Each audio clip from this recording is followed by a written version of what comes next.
All right, it's pod 32, and it is a loaded one. We've got a recap of the PPA Masters from last week, and we're going to reveal who ate 3 triples at In and Out.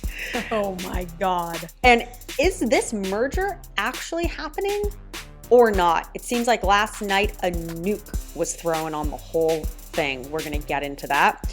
And what really is a progression draw and who is actually benefiting from it? We've got our giveaway winners from our biggest giveaway pod ever. And I reveal my partners for 2024. Ooh, exciting stuff. Stick around. It's pod 32. And pickleball is still a zoo. That's a good one. This Pickleball Life.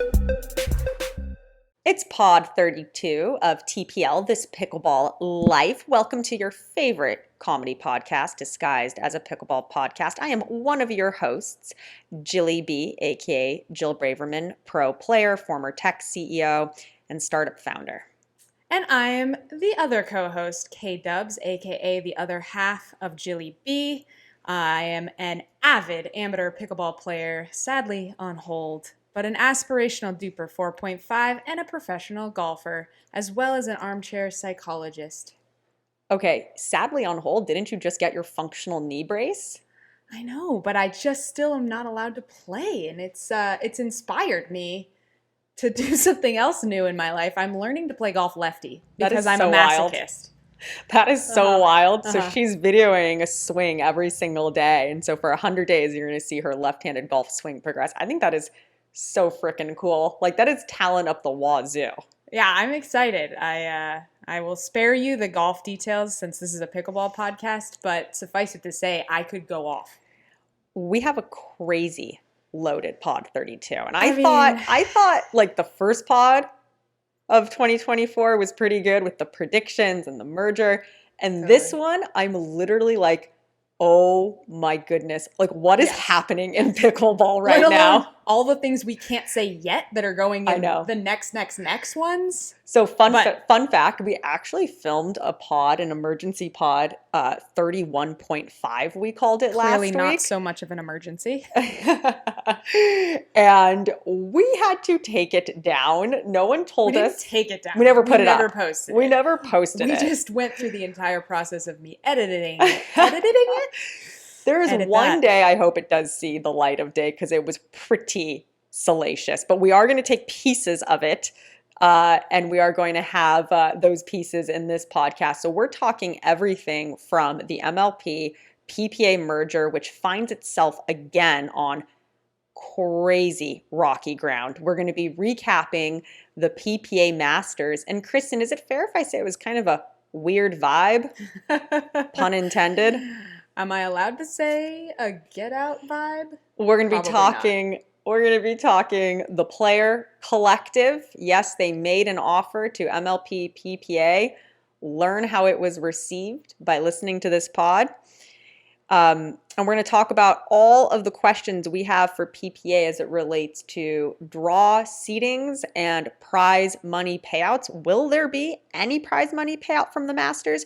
So stick around. This is a loaded pod. So before we get to the rest, I just want to remind everyone, because we ran into some fans, as we always love to see at the venue, who said they were so excited to hear about Jill's new grip, and they were researching Jill's grip, Jilly B grip, and they couldn't figure out that it was a Hessicore.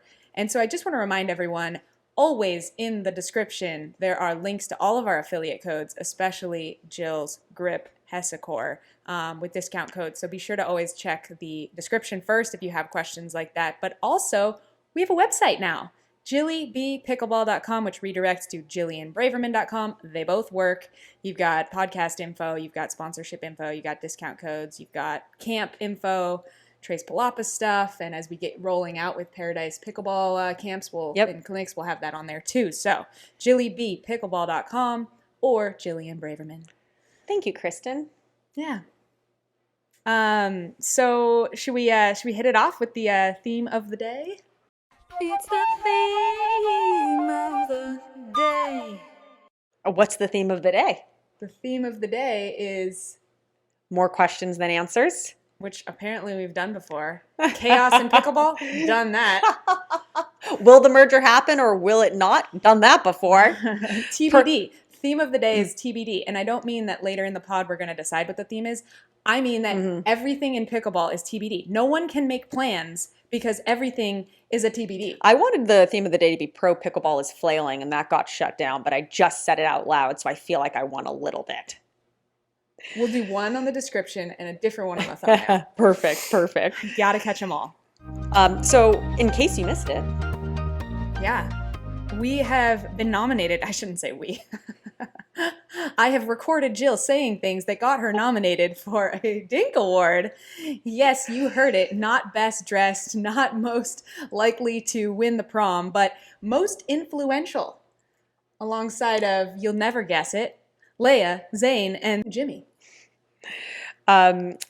I thought the award was a nomination in the category of most idiotic pro player who's most likely committed professional suicide and will most likely end up sued. Are you sure it's for most influential? Yeah, but there was a ... ellipses after sued. and after that was, but also is most likely to have a viral video. Yes, exactly. No, I'm super honored to be in this category. We've obviously put our careers on the line, just trying to literally preach the truth as we see it. And there's, a lot of other people in the category I respect a lot. Zane and Thomas have done an incredible job, I think, very different job than us of being like, these are rules that need to be changed, right? Yeah. And I forgot one of the most important influential people nominated for this award, one of our favorite people, Tim Parks. Yes, of owner course. of the SoCal Hard Eights. Of course. So no, it's I love the Dink Awards every year. And so if you don't follow the Dink, go ahead and follow the Dink. If you don't listen to the Dink Pod by Thomas and Zane, I think it's one of the most well-done pickleball pods out there. So be sure to check it out. They're really entrenched. They really keep their finger on the pulse. And really glad that they're out there doing what they do. So in case you missed it, Kristen, the MLP PPA merger was set to close this week. And you will never believe what's happened. It didn't close? It's delayed again. Oh my God. It's almost as if they're going to spend 6 months trying to merge and then 6 months trying to take their heads off. Didn't you say that on the last podcast, Kristen?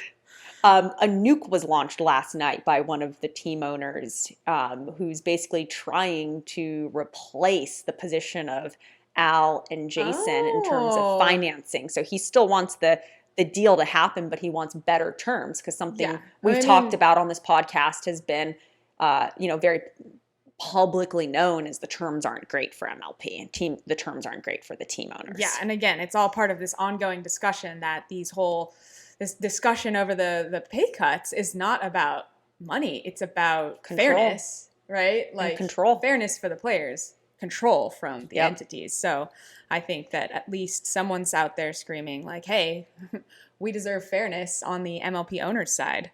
Interesting. So hopefully that works out better. But I was thinking normally people get their paychecks bi-weekly. In this case, it will just be every 2 weeks we're telling you you're getting your paycheck in 2 weeks. And then 2 weeks from now, we're delaying two more weeks, but stay with us. In case you missed it, 103 MLP players, including myself, still have not been paid. But it's okay. It's not like we have a mortgage or players have families. No one has it's totally kids. fine.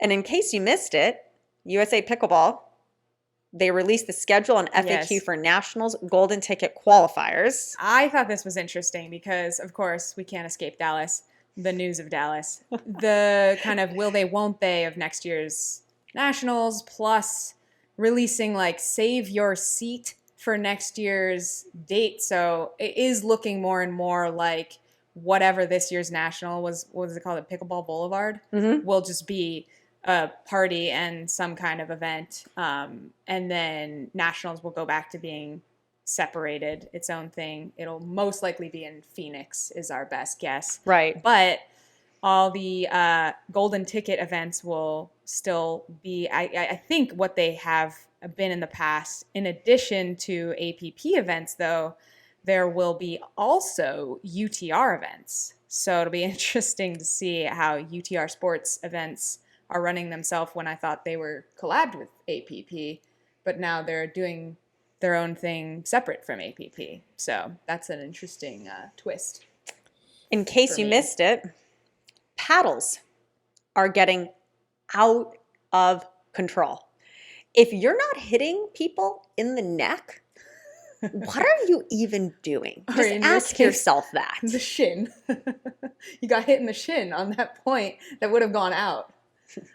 Paddles are moving so fast, I couldn't get out of the way of an overhead standing at the baseline. Let's really think about that. And the ball ended up hitting me in the shin, although I do think that says more about me than the engaged paddle against which I was playing. So forget about delamination, which is still a core issue. Ba-dum-bum. Thank you. Appreciate that. Core issue. Get it. But now we have paddles coming out of the manufacturer at sub 40 for deflection testing. So really think about this. The MLP standard has been 50. It was lowered mid-tournament a couple months ago in Florida at a PPA event to 42 because no Selkirk 002s were passing from what was reported to us. So now you have this new, really lowered deflection limit of 42. And you have paddles at the Masters failing that over and over and over again. I talked to one MLP player who said she had 5 paddles fail in a row, brand new out of the box. This is a major manufacturer, major name with major manufacturing issues happening right now. The quality control for this huge supplier of paddles is in absolute free fall. I have heard, it has been reported to us that this company will have one side of the paddle face test at, let's say, 44 and the other side at like 36. Can you talk about a pro player's nightmare going to sleep at night? One of my paddle faces plays hotter than the other. Which one is it? We're going to have to look for some weird like color coding. We're like, oh, why do you have a red sticker on one side and a green sticker on the other side? So we've been told is it a paddle manufacturing issue or is it it's a quality control flaw of manufacturing?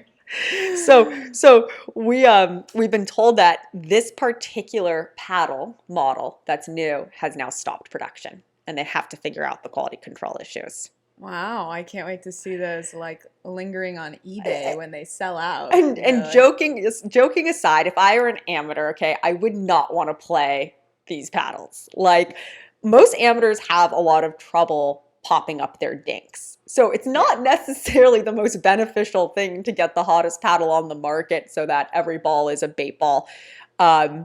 So in all seriousness, I think having something that's thermoformed core for power, but then also has a lot of spin and a lot of control, like the Jilly B 13X, shameless plug, okay? Absolutely shameless plug. But in all seriousness, the number one piece of feedback I hear from people who buy that paddle are like, oh, my dinks don't pop up anymore. So I do think that is really important. I wouldn't rush out to buy one of those paddles. Yeah, that's my piece on that. No, totally. I find that Jilly B paddle is just like where I want to hit it. Yeah. It goes very. So when people ask me for advice on paddles, I say exactly that. I go, do you like the way something looks? And most importantly, does it act? Does it go where it felt like you hit it? There you go. That's what I say at golf. Does it go where you felt like you hit it? Which means like sometimes you miss a shot and it feels like a miss. The worst thing is when you feel like you hit it soft and it goes, woo! Exactly. Yep. Well said. Might have to turn the mic down a tad on that one. Okay. In case you missed it, the new ball of the PPA Tour is now the Vulcan. Does that not sound like a Marvel somehow? Like a Marvel, what's the word I'm looking for? Villain. The Vulcan. No comment. Have you read that issue? The Vulcan. Oh, V40. I didn't know they went with 40. It's like, I get it. It has 40 holes. Can we come up with a more creative title here for pickleballs? But we have calculated that the costs of a Vulcan per minute of play is what, Jilly? $3.45 a minute. If you're interested in buying this ball, you can go to vulcan.com and use code I'm an idiot. Yeah. At checkout for 50% discounted shipping. Link in description. Just kidding. No, I did like playing the balls. Okay, joking aside, Yeah. I thought it was a great ball. And Jill, you liked the Dura, minus Yeah. the fact that if it's below 70 degrees, you crack a Dura in like 10 seconds. So if we went for the Dura cost per minute, it would be $3.45 dollars per second. Yeah, well said. You know, I have had the Vulcan. I bought 24 Vulcan balls, and I really have yet to have one crack. I've been playing them really consistently. They did at the Masters new balls every game, which I hated because it's really fast for the first 5 or 6 points, which I like it fast, but you just got in the groove, right, of playing a ball, and then you're like, okay, like don't serve as big. The end of your last match is a very different feeling than the beginning of your next match. No, but it's a great ball. It's more durable for sure. It's a little bit slower, but faster than a Franklin, which I think it's probably equally fast. You think? If not faster. I did see a few, even with the new serve rule, which we're going to get into for a second, a few serves where the ball really didn't bounce. A lot of that. I don't know if that was the courts or the ball, but there's been so much of like the ball didn't bounce. The ball didn't bounce. I think it's like a football effect where like it gets a flat spot. And then if you hit like the corner of the flat spot, it reacts very differently than if you hit a round spot. Funny, because I was attributing that to the courts. And now that I think about it, like about the courts, you're right. You're totally right. I was attributing it to the serve rule that you guys cracked the code. Oh. Should we get into that right now? Jaume and I like didn't have to change our serves at all, except. Well, to be fair, go ahead. No, go ahead. To be fair, Jaume changed his serve drastically because when he read the new serve rule, he thought he was supposed to actually do a drop serve, like bounce on the ground, then hit it. So he had been practicing the drop serve for like 6 days leading up to the Masters. The best part is he got everyone else in Hawaii practicing the drop serve. He told all his playing partners all over the islands, like, hey, you know, it's moving to a drop serve, pro pickleball. And so like, you know, for a week period, everyone in Hawaii was playing a drop serve thanks to Jaume. And the best part is he shows up for the Masters and his drop serve is really good. It's really good. It's really, really good. You can do some crazy stuff with the drop serve. I mean, I've seen some of those videos of drop serves, and I'm like, oh, makes sense. They don't want the drop serve for pros. They're gonna get back to crazy like bouncing, chainsaw stuff. Yeah. I don't know. So, do you know if this serve it's also implemented with the amateurs now? Is that correct? No. The amateur is just the same rules. So if you're an amateur, you can keep playing your delaminated, your low deflection paddle, and you can serve however you want. I'm in the wrong category. What am I doing in pro? Just don't put grip tape on your paddle. You're good to go. The funny thing to me about the serve is how we arrived at it, because there's basically only 2 players that they were targeting, and that is Tyson and Deckel. Right. And apparently there was an event at the end of last year at San Clemente, the finals. We were not there in present, but you can see on the live feed, Colin John's getting very aggro about how Deckel was throwing it to the moon. And here we are 2 months later. It sounds like Colin and Ben got Catherine Parento to make the recommendation to change the serve to the rules that they stated, which basically is just like you can't let the ball go up before it goes down. Like it has to go straight lower. It can go crooked, right? It can go like diagonally lower, but it can't go up before it goes down as it comes out of your hand, as you release the ball, which is very different from drop serve. Don't say drop, just release. But if you really think about it, the serve rule is literally serve like Catherine rule. Mm-hmm. She's always served that way. Mm-hmm. It's just like drop and smack. I don't think it's that actually big of a deal. I just think below the hip is a better phrase than below the waist. Yeah. Kristen doesn't think it's that big of a deal. She didn't have to play Deckel Bar indoors at the Lifetime in North Carolina 5 months ago. on a court that had 2 feet behind the baseline. I was like praying for my life, trying to meet the ball on the bounce as he served to me. But you know, it's nice. They changed the serve rule just in time for all these new crazy paddles to come out. So there's like this total mitigation. Like we're kind of in the same exact spot. Like changed the rule, minimized power, but now you have more powerful paddles. Well, also interesting timing that Catherine played with Tyson all year last year, and now they're not playing together. Oh, so you're saying she got to reap the benefits of his serve all year, and then in 2024 dumps him and is like, by the way, you know, in my Dear John letter to you, I'm making sure I get your serve changed. Suck it. I don't know. I'm just saying what I've heard.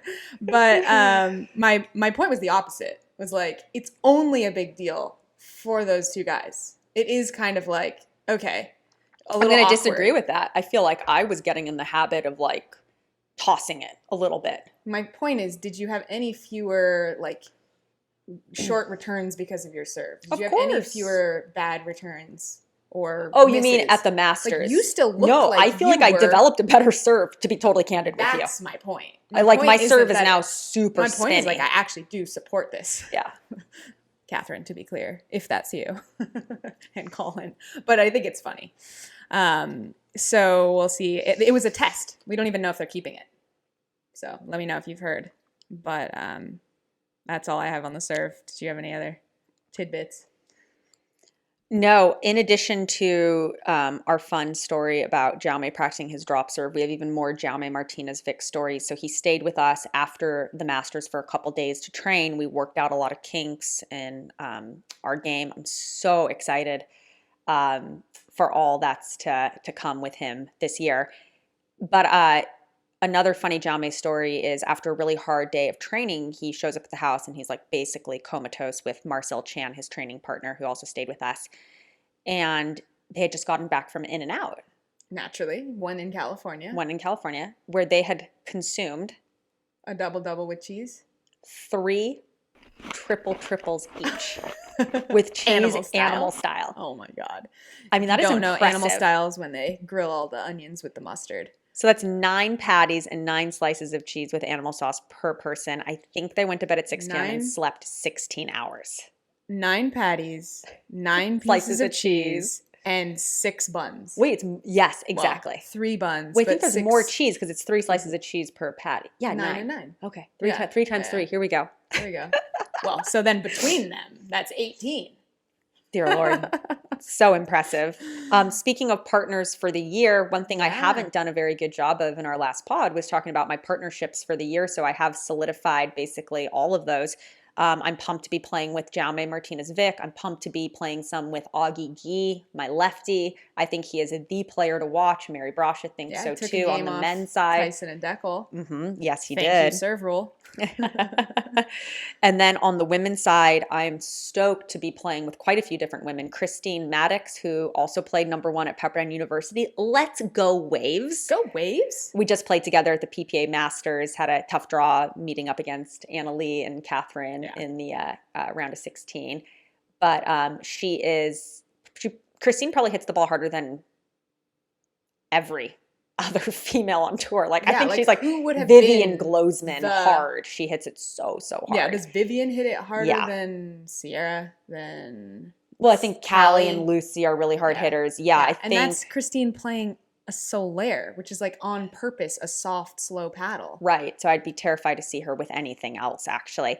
So we're going to be playing more together. She's super raw. She's just getting started. She's going to be awesome. She's local, so we can train together, which is such a dream. And she's like, six feet tall, blonde, strong. I wouldn't want to be hitting third shot drops against us, like leaning in, you know. And then I'm going to play some with Caitlin Christian, another SoCal former pro tennis player, awesome player. I'm going to be playing a couple tournaments with Rachel Summers, who's awesome. She's in medical school, so a lot of people don't see her at a ton of tournaments. And then I'm stoked to also play with Allie Phillips. So I have a lot of these super strong partnerships. If you don't know Allie Phillips, oh my gosh, I think she is a female player to watch this year for certain. Absolutely. I was blown away the first time I saw her at MLP Atlanta. And I was like, did they get the wrong Allie? Didn't they mean Harris? Oh, I know. My God. Oh, Phillips. Yeah. Okay. I'm in. I'm with you. I had to play against her and Shelby Bates, and I was like, oh my gosh, this Allie Phillips girl is so freaking good. She's a Utah girl, Yeah. so she's got a lot of good players to train with, and really, really smiley. Just super fun. Caitlin Christian. Super smiley, really super rare. fun. I'm stoked to have all these like happy, smiley, fun partners. I'm like, this is the attitude I've been looking for. Like all these girls have the best attitudes, no drama. That's my prediction for 2024. This is the year of smiley girls. Yes, let's go. Enjoy. Good attitudes. But Caitlin went to college, played college tennis at USC, right? Yep. And then went pro. Like, you just haven't seen as much of that in tennis. And I think that hopefully will start to be more of a trend because people are seeing, like, there's more to life than just whether or not you get to Wimbledon. So she has played Wimbledon too, right? Yeah. So the Masters, speaking of Wimbledon, which we still can't figure out, Kristen has this great. Go ahead, Kristen, on why the Masters is called the Masters. I am a golfer. I have grown up watching the Masters in April every year of my life. Everyone gets pumped for it. It's green.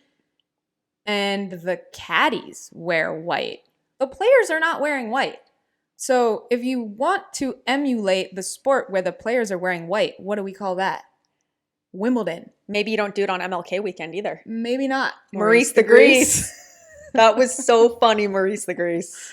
Maybe not. So I guess if they really wanted to emulate the Masters, I should have been carrying around your bags wearing white. That's really what the restriction should be. Yes. All coaches and roadies must wear white. I love that. Actually, what you do see at the Masters is a lot of people wearing green. So what was interesting is they're calling it, this progression draw. Right. Yeah. And we saw at Nationals. And it's not really, that's not my definition of a progression draw. I could be wrong here. What they're doing is really a staggered entry draw. So you have people receiving double buys. You have Ben and Annalee not having to come in until much later in the tournament. So that's something we did at UTR, actually, when I worked at Universal Tennis. We hosted events that were staggered entry. And what's interesting about that is you don't see the paramount of that in the tennis Grand Slams.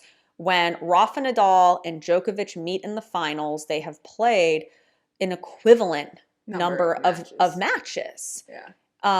And so it does feel like there's an extraordinarily unfair advantage to the players who are receiving these double buys, especially because a lot of Ben Johns and Colin Johns' losses last year, or the few losses they incurred, they came very early in the tournaments. So now they're getting to bypass having to play, Jaume and Wyatt early, or DJ and Pat Smith early. And I actually could be wrong. Maybe they played those in the quarterfinals, but I don't think so. I think those were early round. They lost to Locklear and Ben in like their first match. Correct. So yeah, super different.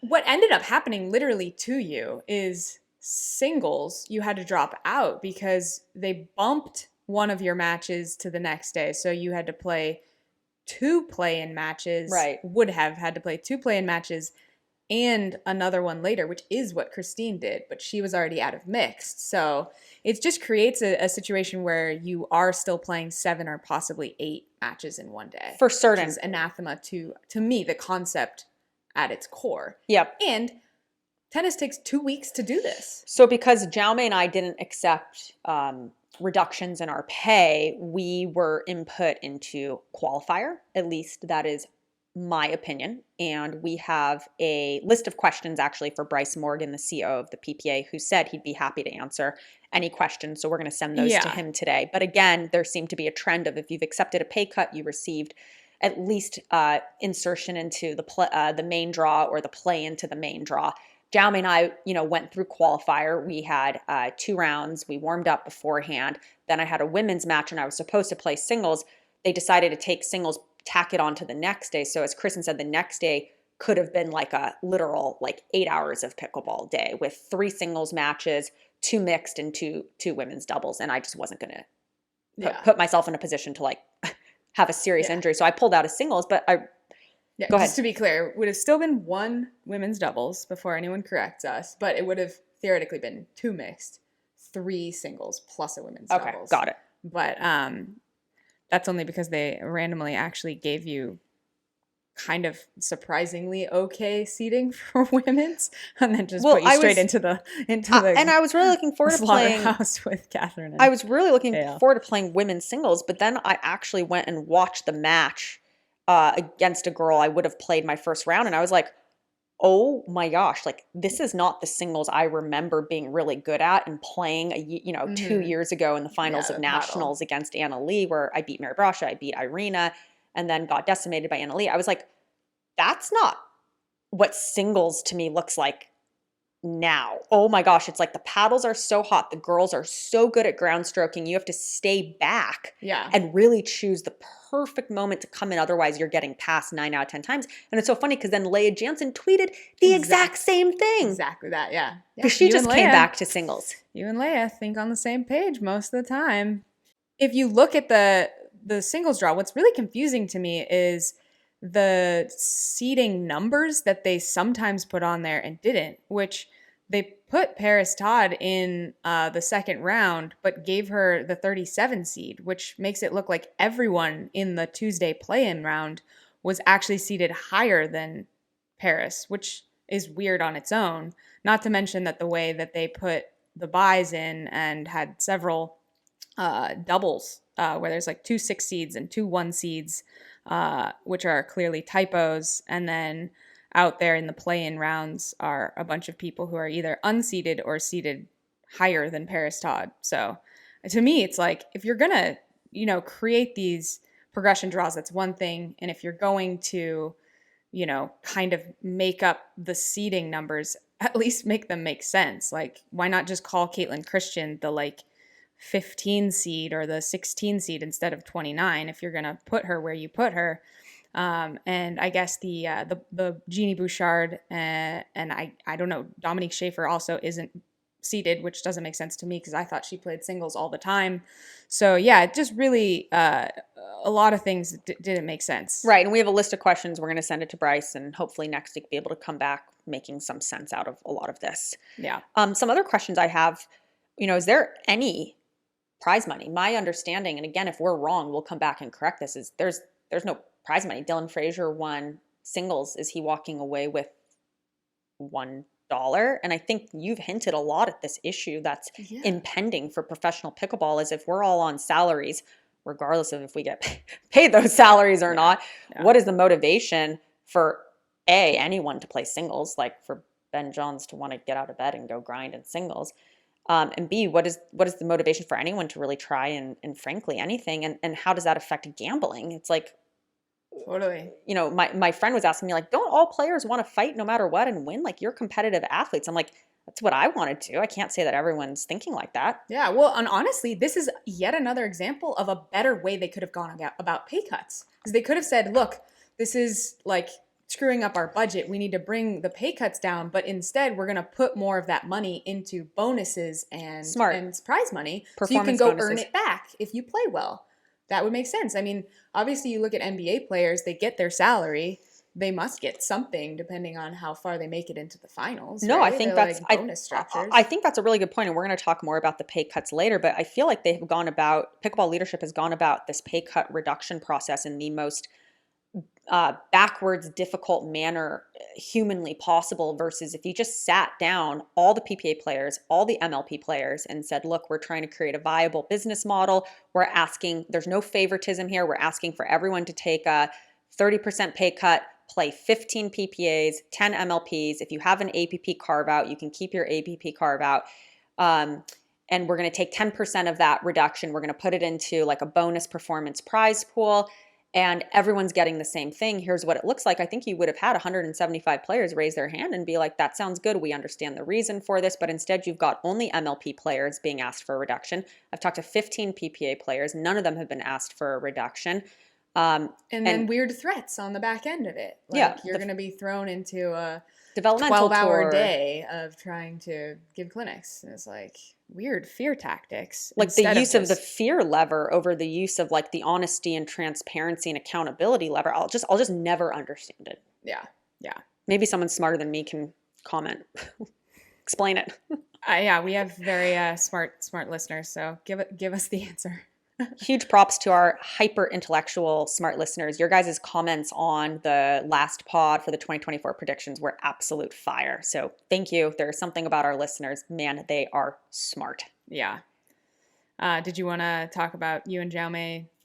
Yeah, so we made it through qualifying. We didn't drop too many points. I'd have to go back and look. But yeah, had 2 pretty quick rounds. And then in the main draw, we beat Colin Johns and Brooke Buckner in 3. I think it was 10-12, 11-1, and then like 11-5.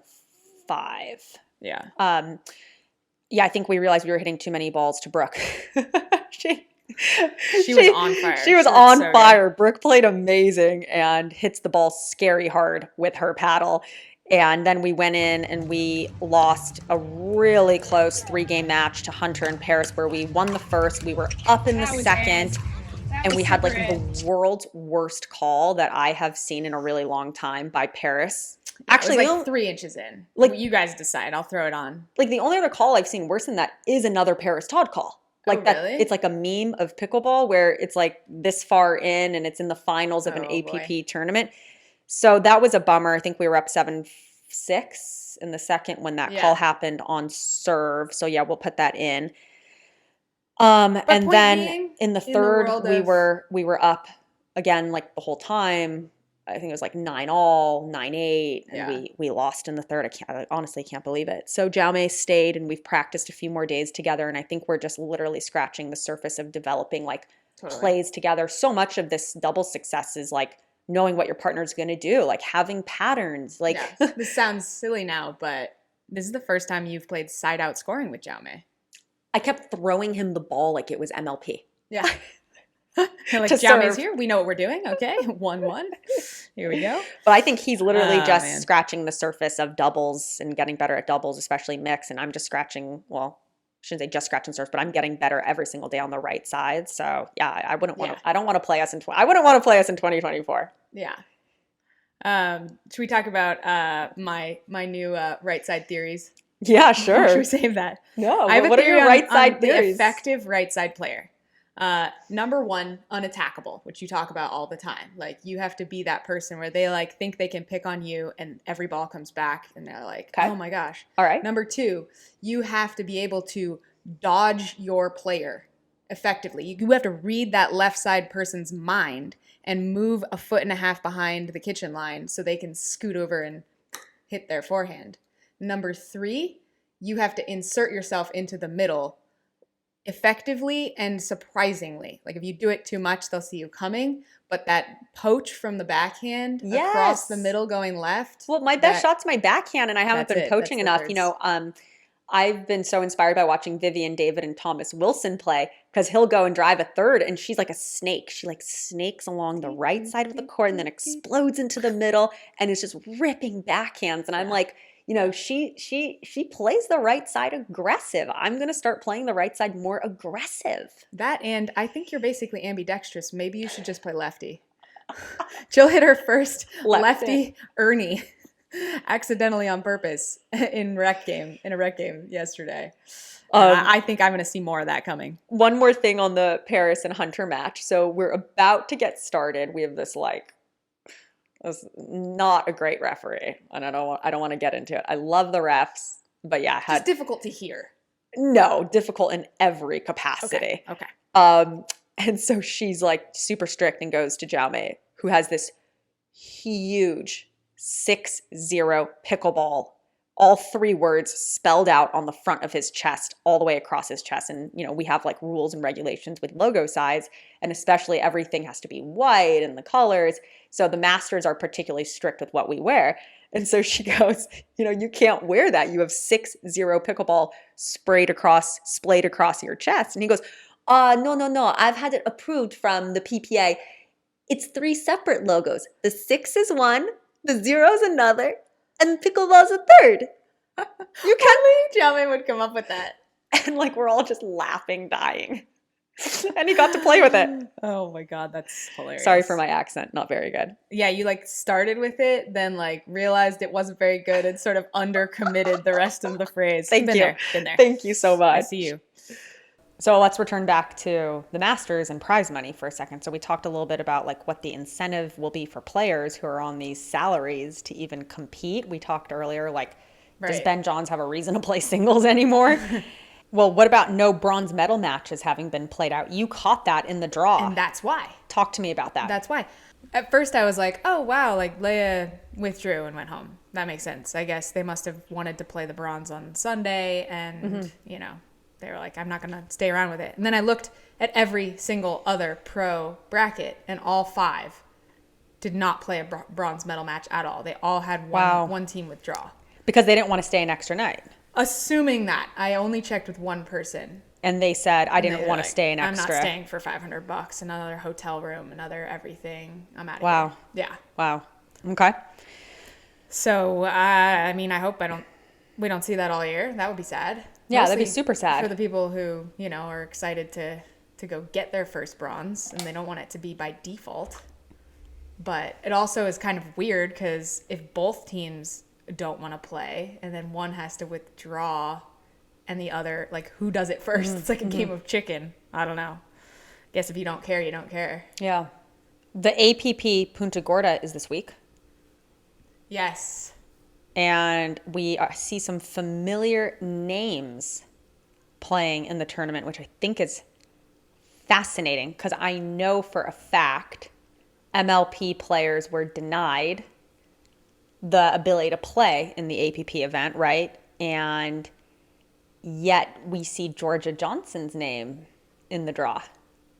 Which is to say that she's in a, like, holding pattern limbo where she's not totally under one contract or the other until this merger happens?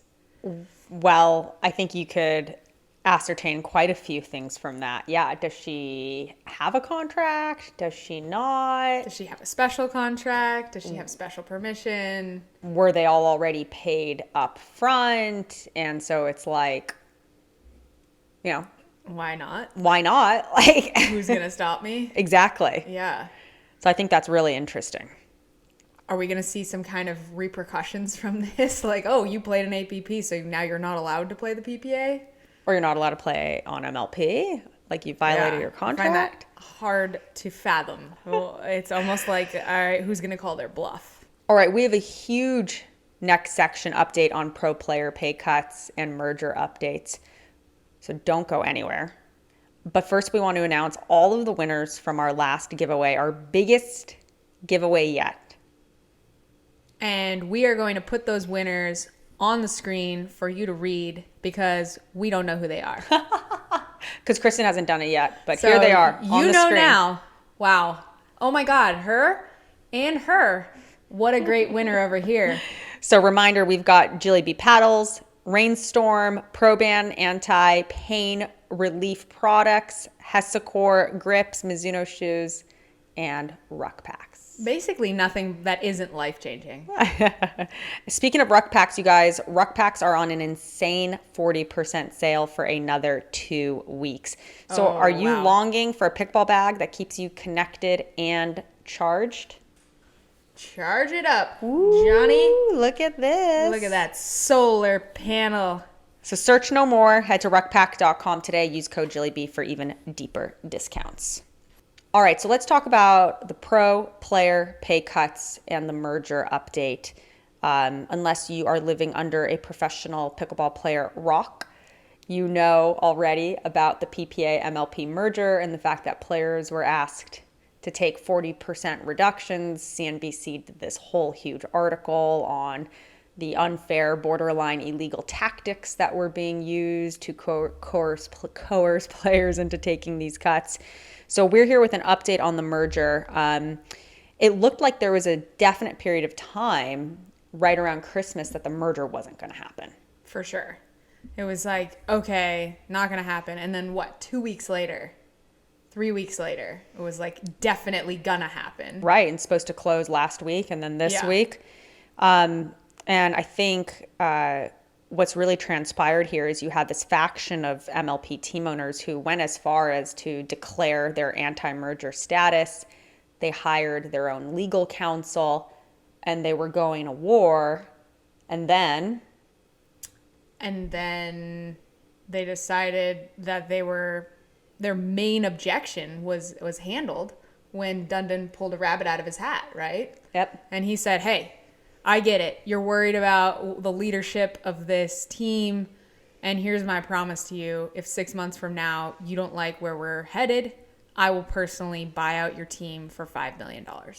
Basically provided, a financial backstop to a lot of the anti-merger team owners. And I think a lot of those were, frankly, feeling like they wanted to get out anyway.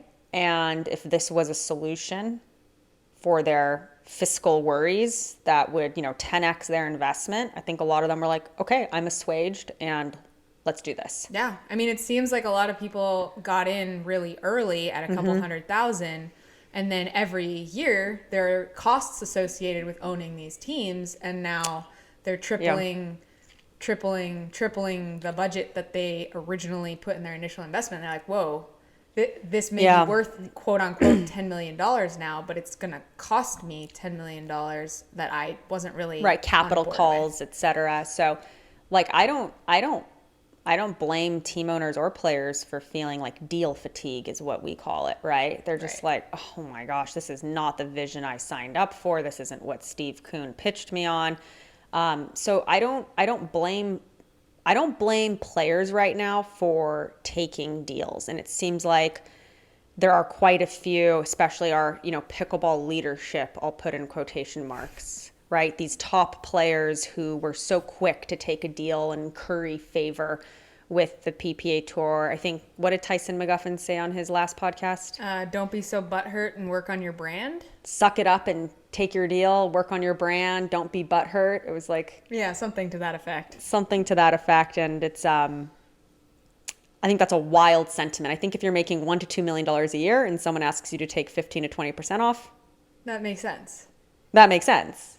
If you're making $100,000 and someone says, now it's 60, that is a very different feeling. Yeah. Or let's say you're making 200 grand. You feel like you're fairly compensated for where you are in your pro rankings. Someone asks you to take a 40% reduction or $80,000. And then, Tyson McGuffin is saying, just go replace that income with some camps. Okay. Where else walk me through how you're going to replace $80,000. Go pick up a new sponsor that's paying you $100 grand a year. That's a tough number to replicate on that per diem basis. Yeah. So I can't say that I fully agree with that. And I don't blame, right? Like Travis Redenmeyer took a deal.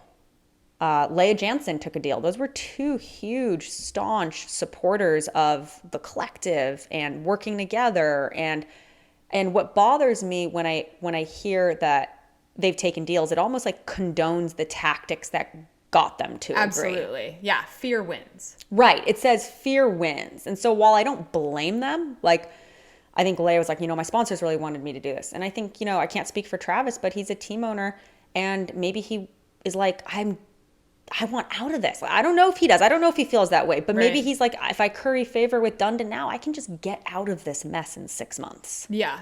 Get my portion of the pie and be safe. Yeah, and just be done. Yeah, it's definitely a different feeling depending on which number you're coming from. That's for sure, in more than one way. So what does bother me though is I do feel like there's this moment in time for players, as evidenced by the collective, to work together for our not just current rights, but like our future rights. It's so much more than just fighting against a pay cut. I think we're all happy to take pay cuts in a transparent, open, equitable, fair manner. This is about making sure we have representation on committees. This is about making sure we have board representation. We're fighting for our future rights. And the fairness and equity of the sport. Absolutely. Right? It's more than just the money. It's about the rules. It's about policies. It's about scheduling. All of those things add up to a very skewed universe. Yeah. When you're asking the players who make $2 million to take a 10% 10 to 15% cut. And also get 4 buys in every event they play in, while the person who's getting paid 180 or 200 grand is taking their 40% pay cut. Yeah. And having to play twice as many matches in every bracket. Right. And so by our kind of calculations, I feel the player collective has done a poll that there's only really like 30 people who are done deals, 30 players. And even the majority of those still haven't signed these like, new company agreements, so to speak. 50 players seem to be like absolute hard nose on signing new deals, taking cuts, negotiating. And then I think the balance are kind of up in the air, so to speak. They want to cover themselves, protect themselves. They want to play pickleball. They don't want to ruffle feathers. They want to be agreeable. But it seems like the only thing they can agree to is something that is inherently not favorable towards them. Yeah, I think this is so much more than just about pay cuts, even for MLP and PPA. I think it's Absolutely. about control of the players. Yeah. You really have to ask yourself, if you wanted pay cuts, what playbook would you use? Would you come up with a reasonable, across the board, transparent ask that involved an equally appealing comeback? In other words, 20% for everyone, and in return, we'll give you more freedom to choose the dates you play, but we need to know what you're in for, because now MLP and PPA need to know who's in for the draft and who's eligible to play in what. And instead, we got fear tactics and individualized isolation, secrets, rumors, the tactics of absolute sociopaths. Well, this I don't know is... if I'm allowed to say that. I didn't say that. I think what's so mind-boggling to me about this is if you took all 170 players between MLP and PPA and you said, yay, we're merging, this is great for the sport, we're going to ask every single player to take a 20% reduction. And we talked about this a little bit earlier. I really don't think you'd have one person be like, absolutely not. But instead what they've done is they've said, you're an MLP player still on an MLP contract. You're a PPA player on a PPA contract. As such, we're treating you guys differently. And still to this day, PPA players have not been asked for reductions. Like, I want to be really, really clear about that. Yeah. Really clear about that. And I think what's so weird about that is now you've got PPA players saying, well, I don't want to play MLP. Right? Because their contracts say X number of team events and MLP's asking for more and they don't want to do that. And then you've got the team owners who are like, well, why even merge if we don't have the best players playing MLP? Right. And then you've got a lot of MLP players saying, I don't want to play the PPA. I want my freedom. Give me that APP carve out. I want out. So instead of just treating everyone like, hey, we're just players in this new family, everyone's going to play 15 PPAs, 10 MLPs, everyone's taking a reduction, everyone's treated equally. Like, that's so easy. That's so palatable. Yeah. Why make it so hard? That's the thing. If you ask yourself that question, the answer is only one thing. That it's like fun? Yeah, that for they're certain people? doing it for the power trip. They're doing it for the control, just to say that they got their way instead of just being swift and fair and getting it done. And they've wasted so much time. And the other thing that's weird is, the organizations say they want these reductions, yet they haven't asked the PPA players. And then the collective's attorney actually reached out to PPA and MLP and said, hey, I've got an offer on behalf of 50 people to present you with. Never received a response.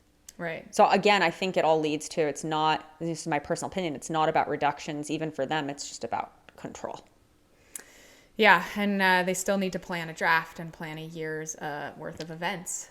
And they're like using all their brain power and hours. Right. On just figuring out. So the draft is delayed. Again, we believe that's because a lot of the PPA players either don't want to play MLP, don't want to play 10 events. Yeah. I mean, that could skew the draft completely. If someone goes into the draft thinking that they're going to get Ben Johns and Ben's like, I'm out. I don't want to play any of them.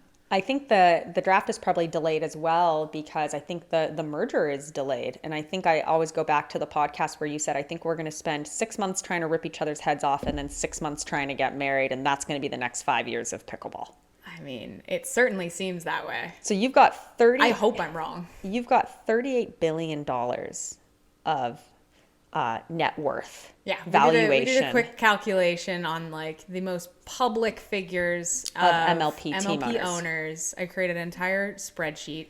And of course, we all know that net worth estimates are not perfect. They're always wrong. But when you start to see a lot of billions in front of people, and I'm talking multiple, we're looking in like 40 billion comfortably, and that's not even counting Anheuser-Busch at 200. So don't get me started that 103 of us haven't been paid yet. but to me, what that means is look beyond that. Like, what it means to me is you've got a lot of cooks in the kitchen, a lot of smart people's opinions. Yeah. And that is why the merger is stalled. I think you've got team owners as of late last night standing up and saying, I'll fund this thing, stop this merger under these terms. These terms are bad. Put me in, coach, and basically delivered a nuke. Yeah. I mean, it behooves all of them to get in on a merge that is beneficial to everyone on the MLP side. So at least coming from the MLP side, you have a lot of cooks in the kitchen, even if it's only one rep from every 24 team. That's still a lot of people who potentially could be disgruntled by getting the proverbial shaft. So I don't know. I vacillate from this is definitely going to happen to, oh my gosh, I don't think this is going to happen. Yeah. I guess I just always assume that a lot of the people who are pro-merger for the same reasons you just listed, that they want the PPA players to play MLP. And that is still absolutely not clear whatsoever at this moment. So I would, deeply encourage players who are still being asked for reductions, like just pause, they're asking us to operate in a post-merger world, right? So wait for the merger to happen. Don't get deal fatigue. I know it's hard. So I think for players who are still considering whether or not to take a cut, ask yourself if you're operating and making decisions under fear or logic. Absolutely. Well said. And if the answer is fear, reevaluate. Take a pause, take a beat, and reevaluate later. Yeah. So with that, we wrap up Pod 32. Pickleball is still joy. Don't let anyone tell you differently. We out. This Pickleball Life is a Tomahawk production. 100% organic, self-made, and homegrown. Music by K-Dubs. Editing by K-Dubs and Jilly B. Check out pbgods.com and use code PBLifers for 10% off your next order. Do you have a question for Jilly B? Email us at thispblife@gmail.com to be included in future episodes. Don't forget to click subscribe. This Pickleball Life.